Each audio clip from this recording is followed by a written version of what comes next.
Баршаңызға сәлем. Бүгін сіздерге құрамы 2 қоспадан тұратын шашқа арналған маска дайындап көрсетемін.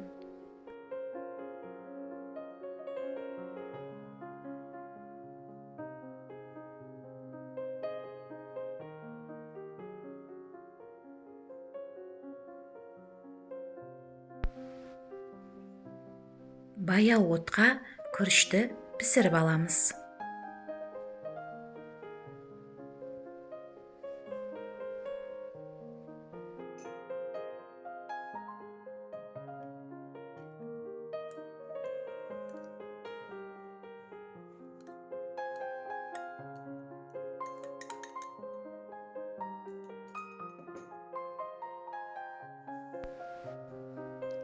Екі ас қасық майсана майын қосасыз.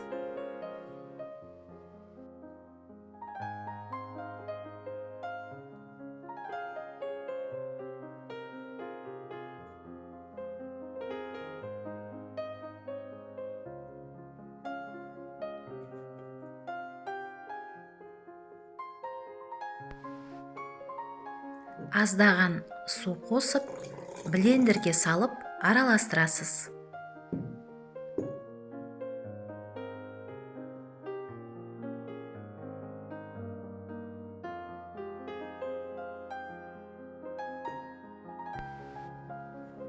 Кастор майымен үйлескен күріш маскасы, мұндай маска шаштың өсуін жеделдетуге әсер етеді.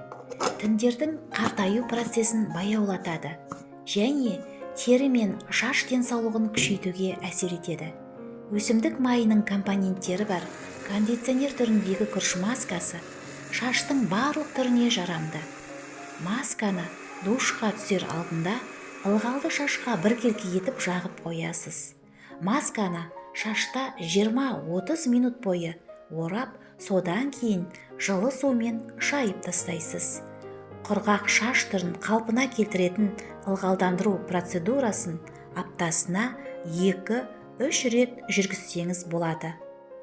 Жақсы нәтижеге жеткенше қолдансаңыз болады. Дайындап көріңіздер.